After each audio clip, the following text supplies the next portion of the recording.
Hello बच्चों, let's read the question. Question says the coefficients of three conjugative terms of 1 plus x whole raised to power n plus 5 are in the ratio 5:10:14. Then n is equal to. First we see the key concept. देखिए a plus b whole raise to power n कोई binomial expansion आप कैसे लिखेंगे? Binomial theorem से इसे लिखेंगे n से 0 a raise to power n b raise to power 0 plus n c1 a raise to power n minus 1 into b plus n c2 a raise to power n minus 2 into b square plus up to so on plus n c n a raise to power 0 b raise to power n. अगर आपको इसकी general term लिखनी हो, general term of a plus b whole raise to power n, इसकी general term को हम T r plus 1 से represent करते हैं. तो टी आर प्लस 1 क्या होगा? N c r a raise to power n minus r into b raise to power r. देखिए सारी टर्म इसी तरीके से चल रही है. अगर r को हम यहाँ 0 लेंगे तो मुझे पहली टर्म मिलेगी यानी t1 फर्स्ट टर्म n से 0 a raise to power n और b रेज टू पावर 0. ऐसे ही आप r को 1 लेंगे तो आपको सेकेंड टर्म मिलेगी, r को 2 लेंगे तो थर्ड टर्म मिलेगी अप टू सोन. अब यहाँ हमें क्या लेना है? 1 plus x whole raise to power n plus 5 है. अगर मैं यहाँ पर गिवन क्वेश्चन के according general term of 1 plus x raise to power n plus 5 के लिखूं तो जनरल टर्म को मान लीजिए मैंने टी आर प्लस 1 से रिप्रेजेंट किया तो क्या हो जाएगा? देखिए n की जगह क्या है? n प्लस 5 जो होल पावर है, c r और a क्या है? 1 रेज टू पावर आप कुछ भी कीजिए 1 ही आएगा. तो यहाँ x रेज टू पावर क्या आ जाएगा? r आ जाएगा साथ में. ये जनरल टर्म हो गई हमारी. अब उसने क्या कहा है? 3 कंजुगेटिव टर्म्स लेनी है यानी लगातार. Let 3 conjugative terms be. जो 3 कंजुगेटिव टर्म्स हैं वो मैंने क्या ली? टी आर ली, टी आर प्लस 1 ली और टी आर प्लस 2 ली. इनका हमें रेशियो दिया गया है यानी t r is to t r plus 1 is to t r plus 2. ये हमें दिया गया है 5:10:14. अब यहाँ पर पहले देखते हैं टी आर क्या होगी.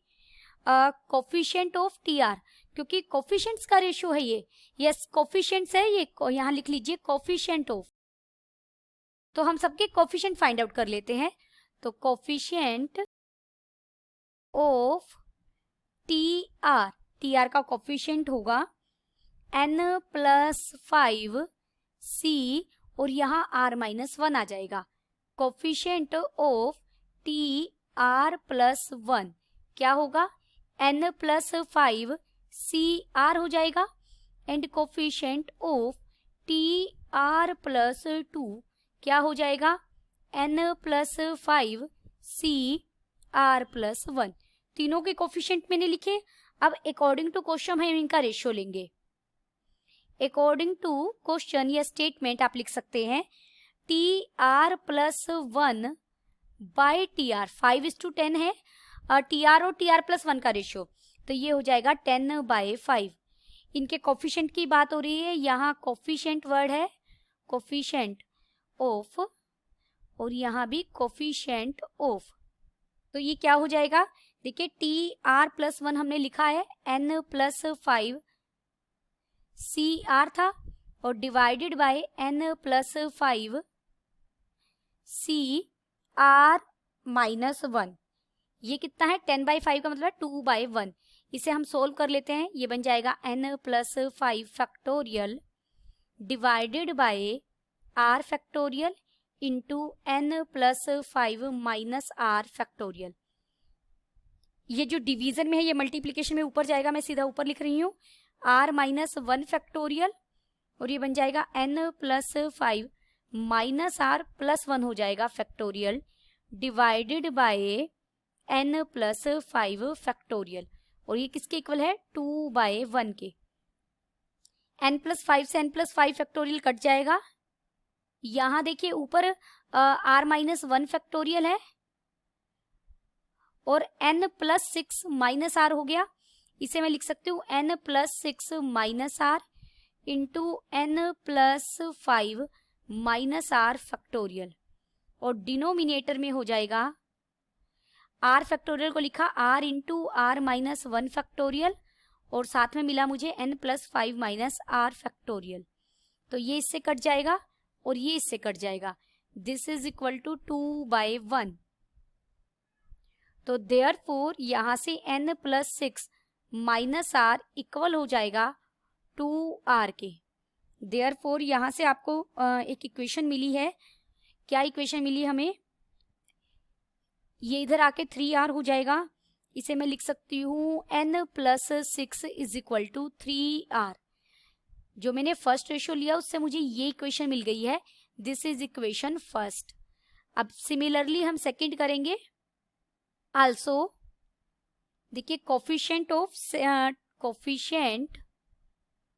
Of tr plus 2 divided by coefficient of tr plus 1 हमें क्या दिया गया है 14/10। दिस इम्प्लाइज, सीधा मैं कोफिशिएंट लिख रही हूँ यहाँ पर, n plus 5 c r plus 1 था और उसका कोफिशिएंट था n plus 5 c r is equal to 14/10 को मैं लिख सकती हूँ 7/5। हमने कट कर लिया। इसे सोल्व करेंगे। दिस इम्प्लाइज ये बन जाएगा n plus 5 factorial divided bye r plus 1 factorial, और सब्ट्रैक्ट करेंगे इसे। n प्लस 5 में से माइनस r माइनस 1 होगा, तो ये बन जाएगा n plus 4 minus r factorial. Multiplication में ये ऊपर बनेगा r फैक्टोरियल और साथ में n plus 5 minus r factorial divided by n plus 5 पूरे के बाहर यहाँ factorial. This is equal to 7/5। अब ये इससे कट जाएगा। अब देखिए r फैक्टोरियल है ऊपर और n plus 5 minus r factorial को लिखा मैंने n प्लस 5 माइनस r, और यहाँ लिख दिया n plus 4 minus r factorial. आप लिख सकते हैं ना क्या रिजल्ट मैं यूज कर रही हूँ, n फैक्टोरियल को लिख सकते हैं n into n minus 1 factorial. Division में भी हम ऐसा ही करेंगे। r प्लस 1 फैक्टोरियल है, उसे मैंने लिखा r plus 1 into r factorial, और साथ में क्या है n plus 4 minus r factorial is equal to 7/5। अब r फैक्टोरियल से r फैक्टोरियल कट जाएगा। यहाँ r फैक्टोरियल से r फैक्टोरियल कट जाएगा और इससे ये फैक्टोरियल कट जाएगा। आप मल्टीप्लाई करेंगे तो यहाँ से 5 मुझे मिलेगा 5n प्लस 25 हो जाएगा minus 5r is equal to 7r plus 7। यही बन जाएगा यहाँ पर। दिस इम्प्लाइज यहाँ से मुझे मिला 5n और प्लस ये 18 हो जाएगा। 25 में से 7 सब्ट्रैक्ट करेंगे तो 18 हो जाएगा और राइट हैंड साइड में हो जाएगा 12r। ये मुझे सेकेंड इक्वेशन मिल गई है। अब यहाँ देखिए दो इक्वेशन मिल गई हैं और दो वेरिएबल है n और r। आप यहाँ n के लिए सोल्व करना चाह रहे हैं तो हम क्या करेंगे, r को खत्म करने के लिए इक्वेशन फर्स्ट को मैं 4 से मल्टीप्लाई कर देती हूँ। इक्वेशन फर्स्ट जो हमारी थी अगर मैं उसे 4 से मल्टीप्लाई कर दूं तो वो क्या बन जाएगी 4n plus 24। 4n plus 24 is equal to 12r। ये हमारी इक्वेशन थर्ड हो गई। अब हम इन्हें सब्ट्रैक्ट करेंगे। सेकंड माइनस थर्ड अगर हम करें तो 5n माइनस 4n क्या हो जाएगा, ये n बन जाएगा और माइनस 6 इज इक्वल टू 0।